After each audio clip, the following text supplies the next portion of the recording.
Tôi xin chỉ bông some people candidate pi nè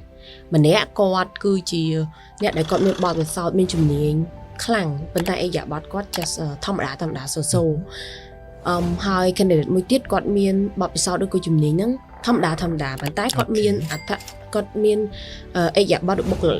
bốc lực lạc nè quạt nó cứ lo mình tàn trắng tao bông đừng chơi rơi candidate mùi nè trong cho nòng pi nè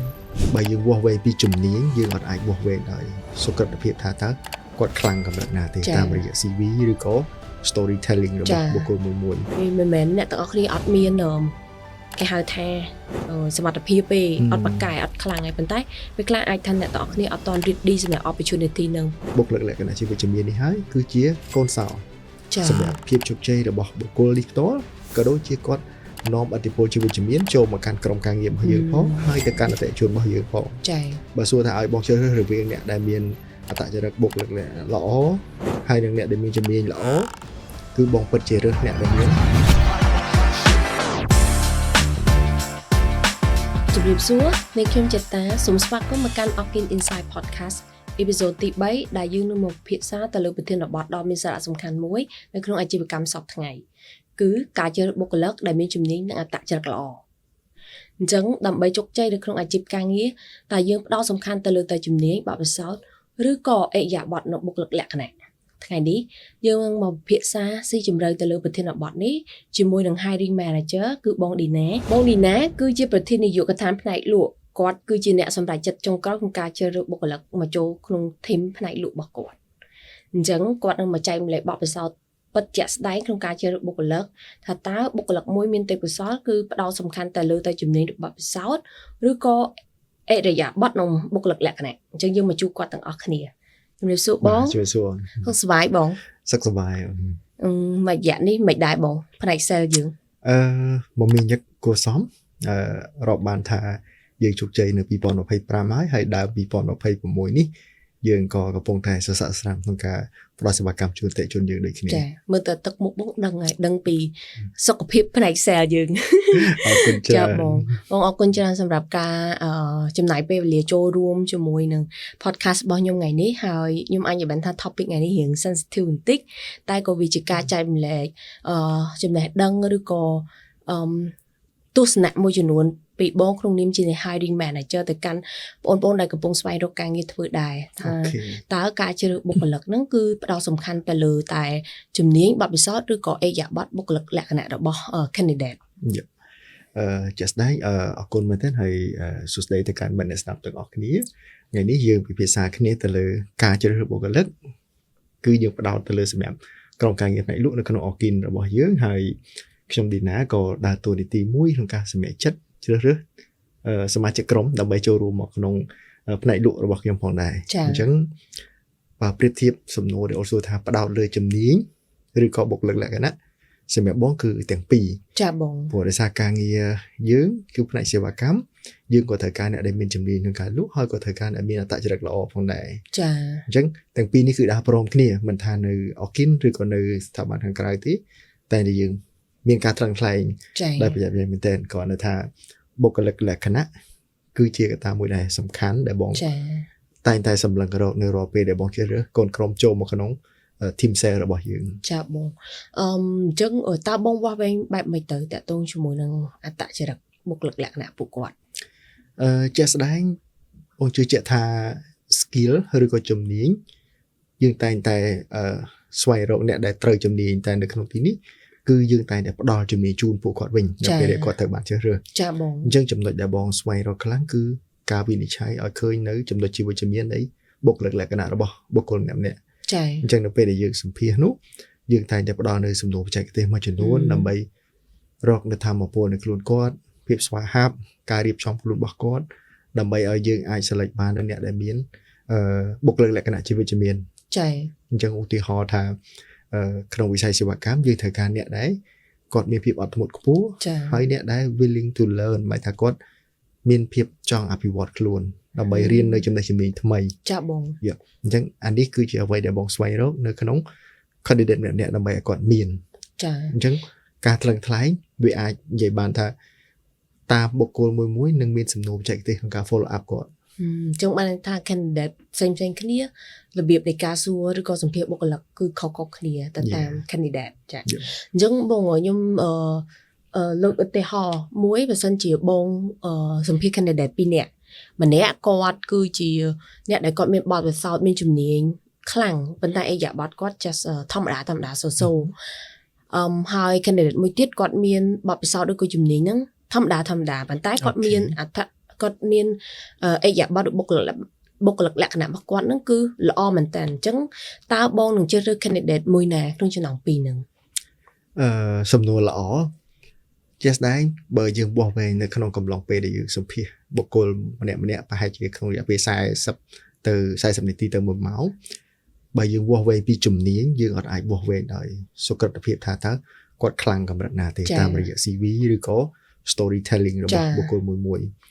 ប៉ុន្តែនៅក្នុងនោះគឺបងនឹងផ្ដោតសំខាន់ខ្លាំងទៅលើអាចថាបទពិសោធន៍មួយចំណែកតែមួយចំណែកទៀតគឺសំណួរដើម្បី find out ថាតើគាត់មានបុគ្គលិកលក្ខណៈវិជ្ជមាននៅក្នុងកម្រិតណាព្រោះដោយសារថាបុគ្គលិកលក្ខណៈជាវិជ្ជមាននេះហើយគឺជាកូនសោសម្រាប់ភាពជោគជ័យរបស់បុគ្គលនេះផ្ទាល់ក៏ដូចជាគាត់នាំអតិពលជាវិជ្ជមានចូលមកកាន់ក្រុមការងាររបស់យើងផងហើយទៅកាន់អតិថិជនរបស់យើងផងចា៎អញ្ចឹងបើសួរថាឲ្យបងជ្រើសរើសរវាងអ្នកដែលមានអត្តចរិតបុគ្គលិកល្អហើយនិងអ្នកដែលមានជំនាញល្អគឺបងពិតជារើសអ្នកដែលមានជំនាញមធ្យមអាចបង្ហាត់បង្រៀនបានរួមជាមួយនឹងបុគ្គលិកលក្ខណៈដែលល្អនេះគឺជាគេហៅថាគោលការណ៍ផ្ទាល់ខ្លួនបើសិនជាបងប្អូននៅកន្លែងផ្សេងគាត់ថារឿងមិនចេះមកផងហើយឲ្យធ្វើការជោគជ័យមិនកើតចា៎បងនៅតែជឿថាកាលណាមនុស្សដែលបង្រៀនបានហើយមានអត្តចរិតល្អគាត់នឹងមានដំណើរវែងឆ្ងាយចា៎នៅក្នុងអាជីពការងាររបស់គាត់ចុះបងរយៈពេលបទពិសោធន៍របស់បងដែលជ្រើសរើសបុគ្គលិកហ្នឹងតើបងជួយលើកឧទាហរណ៍ពិតជាក់ស្ដែងបានអត់ថាតើបងធ្លាប់ជួបឬក៏រើសបុគ្គលិកដែលបែបហ្នឹងអត់ដែលមានបទពិសោធន៍ឬក៏បទពិសោធន៍តិចទេតែគាត់អត្តចរិតល្អហើយយកមកបដិបដាលហើយរងថ្ងៃគាត់មកយាយអញ្ចឹងណាបងអូខេចានេះជាសំណួរល្អហើយនឹងជំរាបបទពិសោធន៍ផ្ទាល់ទៅកាន់បងប្អូនអ្នកស្ដាប់ទាំងអស់គ្នា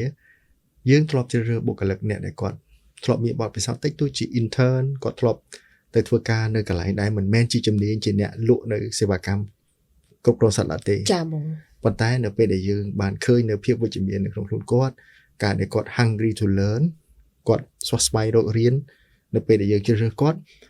រៀនពីអ្វីដែលយើងបដិបដាលហើយគាត់ទៅរៀនពីអ្នកដែលមានបទពិសោធន៍ក្នុងការងារយូរវែងជាងគាត់ទៀតអញ្ចឹងយើងឃើញថាល្បឿននៃភាពរីកចម្រើនរបស់គាត់លទ្ធផលនៃការលក់របស់គាត់មានភាពគាត់ប្រសើរខ្លាំងរហូតដល់គាត់សម្រេចបានតាំងពី junior sale ក្លាយទៅជា top sale of the month នៅក្នុងឆ្នាំ2025ហើយគាត់នៅតែបន្តភាពក្លៀវក្លានៅក្នុងអាជីពការងារជាអ្នកលក់របស់គាត់ទៀតហើយអីដែលសំខាន់ដែលបងសាទរជាងគេនៅពេលដែលអ្នកដែលគាត់ជោគជ័យហ្នឹងគឺគាត់មានអតិថិជនជាទីពេញចិត្តនៃគាត់នៅពេលចង់ទិញសេវាកម្មយើងសូមសួររកម្នាក់ហ្នឹងដើម្បីទៅលក់ឲ្យគាត់អញ្ចឹងបងមានមោទនភាពនៅពេលដែលយើងសម្រេចនៃការជ្រើសរើសបុគ្គលមួយដែលមានបុគ្គលិកលក្ខណៈវិជ្ជមានហើយគាត់ដោះខាត់សមត្ថភាពខ្លួនឯងការងារបង្រៀនគាត់ធ្វើឲ្យគាត់មានភាពរីកចម្រើនចា៎ហើយលើសពីនោះទៅទៀតគាត់ក៏ជាអ្នកដែលជាទីពេញចិត្តនៅក្នុងក្រុមការងារផងដែរបានន័យថាគាត់ធ្វើការជាមួយផ្នែកណាក៏គេ support គាត់ដែរអញ្ចឹងបងពេញចិត្តខ្លាំងអញ្ចឹងអូខេបងអាចបន្តបានបងអញ្ចឹងបងជឿជាក់ថានៅពេលដែលយើងរើស attitude to goal គឺវាជារួមចំណែកឲ្យវប្បធម៌ការងារយើងនេះវាទៅได้រលូនចា៎អញ្ចឹងមកន័យថា attitude ហ្នឹងវាតាំងពីជំនាញនៃការទំនាក់ទំនងនៅក្នុងដែរត្រូវអត់ត្រឹមត្រូវព្រោះអីអស់ហ្នឹងតើគាត់មាន attitude ល្អទៅការទំនាក់ទំនងគាត់ហត់តែល្អយើងត្រឹមត្រូវយើងមានជាក់ស្ដែងឧទាហរណ៍ថាមិនយើងនិយាយអ្នកដែលគាត់មានជំនាញមធ្យមឬក៏មិនទាន់មានពិសោធន៍តែមានអិយាបថដ៏ត្រឹមត្រូវមួយហើយគាត់ចម្រើនលូតលាស់បងក៏មានបុគ្គលិកដែលបងធ្លាប់រើសមកនៅក្នុងអំឡុងពេលសាកល្បងចាបងការងារគាត់ចេះទាំងអស់គាត់យល់ពី technical យើងទាំងអស់ហើយគាត់អាច contribute លក់ទៅកាន់ភ្ញៀវបានទៀតតែកត្តាមួយដែល challenge គឺគាត់មិនអាចចុះសម្រុងជាមួយនឹងមនុស្សជុំវិញគាត់ទេ Yes ដោយសារវាជាអត្តចរិតមួយរបស់គាត់អញ្ចឹងពេលខ្លះភាពយូរអង្វែងទៅមុខគឺវាអត់អាចវាមានភាពរកម្មរកោអញ្ចឹងទោះបីលទ្ធផលដែលយើងលក់បានហើយយើងចេញទៅជាមួយអ្នកខាងក្រៅបានបន្តបន្សំចេះតែកកើតឡើងតាមជំនាញមែន ប៉ុន្តែនៅពេលដែលគេហៅថា culture not fit មិនអាចចុះចំណោមនៅក្នុងវប្បធម៌នៃកន្លែងការងារបានក៏ពិបាកក្នុងការ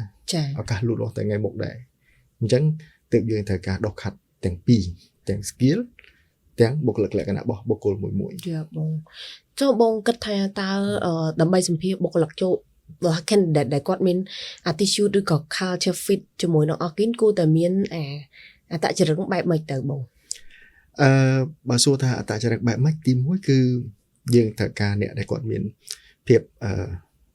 អត់ធ្មត់ខ្ពស់មានការទទួលខុសត្រូវខ្ពស់ព្រោះយើងលក់សេវាកម្មជូនអតិថិជនយើងចង់បានអ្នកដែលមានស្មារតីទទួលខុសត្រូវហើយនឹងភាពអត់ធ្មត់ដោយសារវិស័យសេវាកម្មប្រកបណា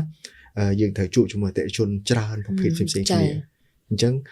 មាន complain មានការសាទរវាតែងតែមានអញ្ចឹងយើងត្រូវអ្នកដែលមានស្មារតីទទួលខុសត្រូវហើយមានភាពអត់ធ្មត់ខ្ពស់ទៀតហើយមួយវិញទៀតគឺភាពរស់រាយរាក់ទាក់ដើម្បីទី1យើងស្វាគមន៍ទៅកាន់អតិថិជនយើងផង take care គាត់ថែរក្សាគាត់ដោយទំនួលខុសត្រូវខ្ពស់ហើយគាត់មានទំនាក់ទំនងល្អជាមួយនឹងគ្រប់ក្រុមការងារដោយសារ highlight ជូនអ្នកទាំងអស់គ្នាថាជា sale យើងនៅទីនេះយើងលក់ទៅកាន់អ្នកប្រើប្រាស់ចុងក្រោយហើយយើងក៏ត្រូវធ្វើការជាមួយនឹងក្រុមប្រសេវាកម្មរបស់យើងហៅថាក្រុម operation យើងមានផ្នែកផ្សេងៗទៀតដែលយើងត្រូវធ្វើការមួយគ្នាអញ្ចឹងបងទាមទារចាំបាច់ទៅលើលក្ខណៈបុគ្គលិកលក្ខណៈទាំងអស់ហ្នឹងដែលគាត់គួរតែមានអញ្ចឹងបើសិនជាបងប្អូនសួរថាលក្ខណៈបែបម៉េចគឺដោយដែលបានរៀបរាប់ជូនអញ្ចឹងចាចុះបងខ្ញុំលើកជាសំណួរមួយបច្ចៈស្ដែងដែលខ្ញុំធ្លាប់ទទួលបាននៅក្នុងវីដេអូមុនគេសួរថាតកតងជាមួយនឹងជំនាញបទពិសោធន៍គេមានទាំងអស់អីយ៉ាបលគេល្អដែរ candidate បងប្អូនដែលគាត់ comment ណាហើយគាត់ថាខ្ញុំមានអស់ហើយនៅតែអត់ជាប់ហ្មងឥឡូវបងអាចចែកម្លែកទីបាននេះថាជួនកាលវាអាចមានចំណុចខ្លះដែលគាត់មើលអត់ឃើញខ្លួនឯងអញ្ចឹងបងអាចជួយចែកម្លែកទីបានទេ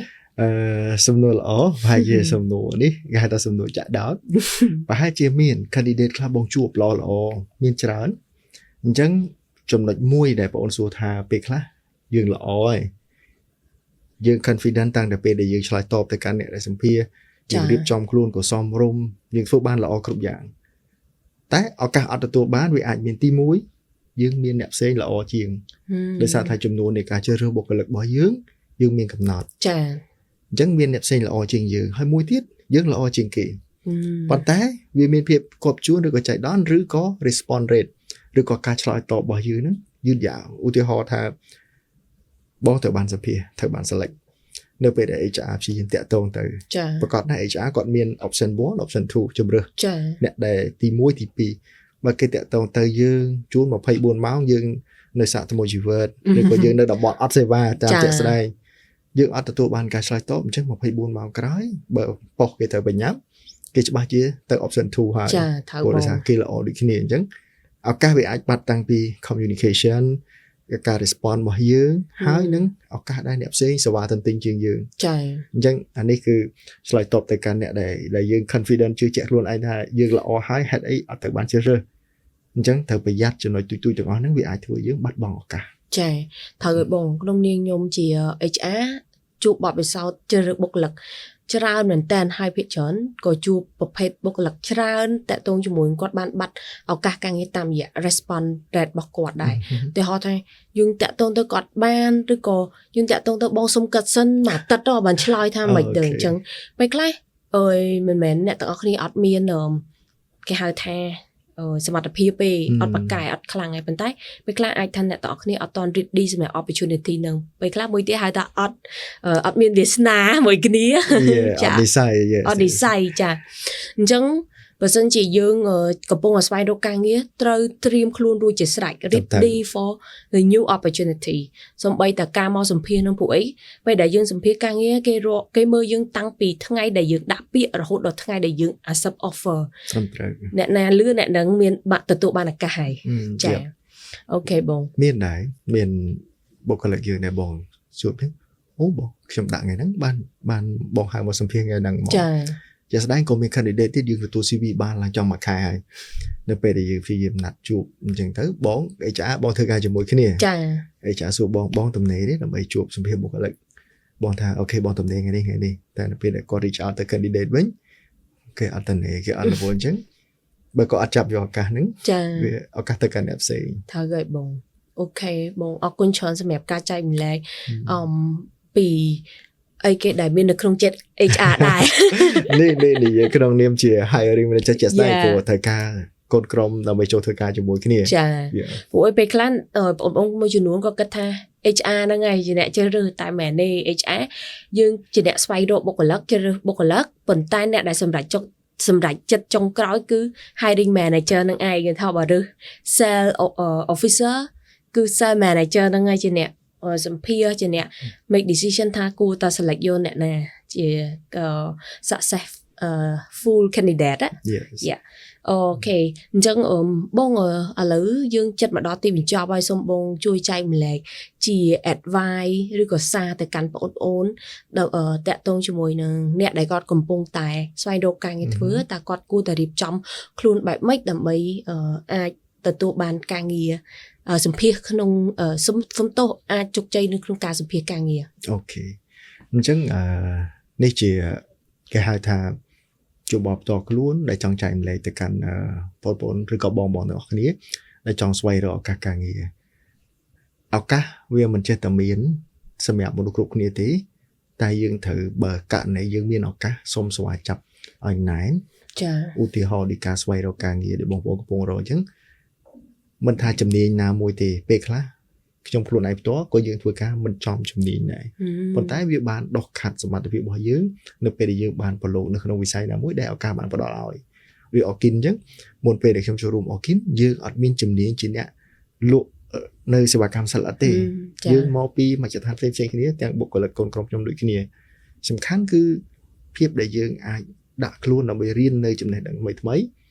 ហើយត្រៀមខ្លួនឲ្យរួចរាល់បែបម៉េចបានន័យថារៀនរឿងថ្មីធ្វើឲ្យអស់ពីសមត្ថភាពចា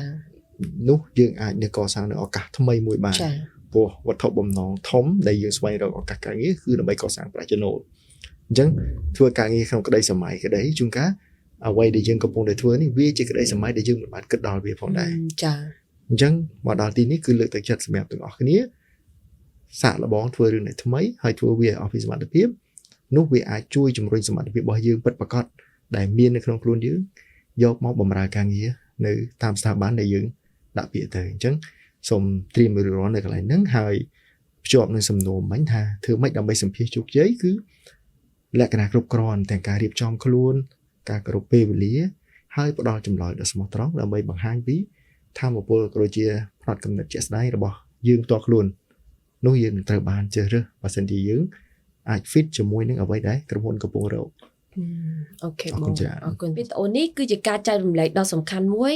អំពីការជ្រើសរើសបុគ្គលិកគឺមិនមែនគ្រាន់តែបំពេញមុខតំណែងដែលកំពុងត្រូវការទេប៉ុន្តែវាគឺជាការបង្កើតក្រុមដែលមានផ្នត់គំនិតរីកចម្រើនជាមួយគ្នាអញ្ចឹងការដែលមានជំនាញឬបទពិសោធន៍តែមួយមុខគត់មិនអាចឲ្យបងអូនជោគជ័យក្នុងអាជីពការងារបានទេអញ្ចឹងការជជែកវែកញែករបស់យើងក្នុងថ្ងៃនេះគឺបានមកដល់ទីបញ្ចប់អរគុណច្រើនបងលីណាសម្រាប់ការចូលរួមនៅក្នុងថ្ងៃនេះសូមបញ្ជាក់បន្តិចយើងក្រុមហ៊ុនអគិនកម្ពុជាយើងក៏កំពុងតែជ្រើសរើសបុគ្គលិកផ្នែកលក់ជាច្រើនអ្នកបើសិនជាបងប្អូនមានចំណាប់អារម្មណ៍ចង់ធ្វើការដាក់ពាក្យអាចចូលទៅកាន់ Facebook page របស់ HR យើងបានដែលមានឈ្មោះថាចតុមុខ Service Career អញ្ចឹងយើងមកដល់ទីបញ្ចប់ហើយអរគុណច្រើនសូមជម្រាបលាជួបគ្នានៅអេពីសូតក្រោយ